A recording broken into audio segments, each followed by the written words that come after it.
This will be a short and sweet, straight to the point video talking about how I use the Kon Mari Method to help me in organizing my classroom. Here we go. So here are a couple of shots of my classroom before going through the organization method.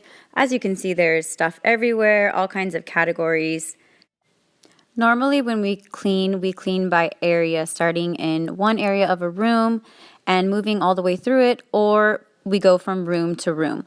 The revolutionary difference between that method and what I have learned is that organizing by category is so much better because instead of continuously tidying, you only tidy up once. So the first thing that I did was write down every single category in all of the different areas of my classroom and divided those up into subcategories, because when we tidy, we want to go category by category, not place by place. After deciding on your categories, you need to start taking things out of the cupboards and the cabinets and placing them in specific areas depending on what the category is. In my case, I happen to start with storage containers and also cleaning supplies. It's good to start with categories that are the easiest for you to sort through. So here are some baskets and containers because I have a lot of those. Posters, I had a ton of posters. And then here are the cleaning supplies that after throwing out all of the old ones, this is what I ended up with. Another category is personal items. And so after throwing away things that were expired and I really didn't need, this is what I have left. One thing to remember is that as you are pulling out all of these supplies, do your best to not get overwhelmed. If you know that you can only handle so much, then actually only do one category at a time.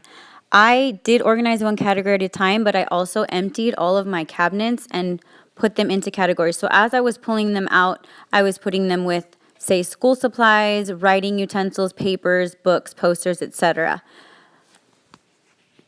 As you are pulling out items from cabinets and cupboards, make sure that you look in every nook and cranny. That includes inside of your desk, on top of your desk, in drawers, in file cabinets, because sometimes even though it's a file cabinet, we may have other things besides files in them, like random stacked papers and loose and lost paper clips and clothespins. So you want to make sure that you get all of your supplies out before organizing them.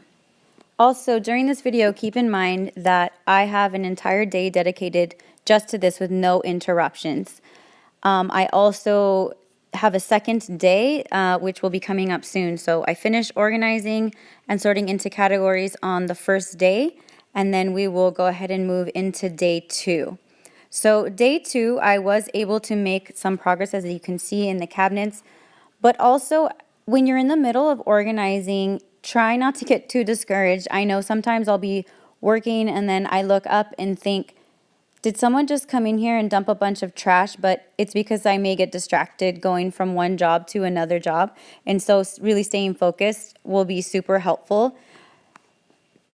All of the supplies that I pulled out yesterday and organized, I have put them in this cabinet. Going through, when I got to the category of papers and curriculum, I definitely realized that that would have to be a completely different job. I am going to sort through some papers that I have, but as far as notebooks and curriculum and things like that, that will be a job for another day or week because that's kind of monstrous.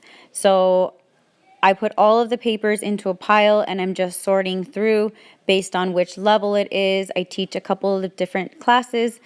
Of course, I'm pulling out any trash or any empty extra file folders and setting them to the side. Throughout this process, I'm looking at the whiteboard where I have put the Post-its, which have the different categories and subcategories. And so I continue to go back to that and check those off. Here's a pile of the extra supplies that I found, and all of that is giveaway underneath the desk. So for a quick review, the first thing that you need to do is decide on what your categories will be. So you can figure that out by basically just looking in your desk drawer, looking on your counters, and see what is it that I actually have. The second step would be to write out those categories. I recommend Post-its with any subcategories listed just below it.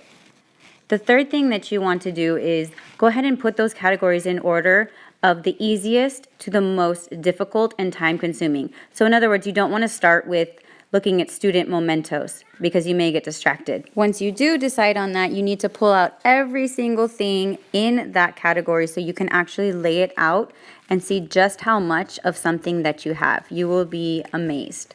Additionally, keep in mind as you're sorting through all of your items that some of it is going to be trash, some of it can be donated to another person, and of course you have the things that you're going to keep. For the donation pile, try to keep things that you would want or appreciate if someone else was offering those items. So if it's trashy and broken, then you should probably just go ahead and toss it. So I just wanted to thank you guys so much for taking the time to watch this video and to listen. I tried to make it shorter than the first video and I was able to cut off a few minutes. And so if you want a more detailed version, please just click on the link above. And also if you would be so kind to subscribe to my channel. This is something new that I'm working on and I hope to help others get organized. And also if you would want to subscribe to the playlist to learn Spanish, here's the link for that. Thank you guys.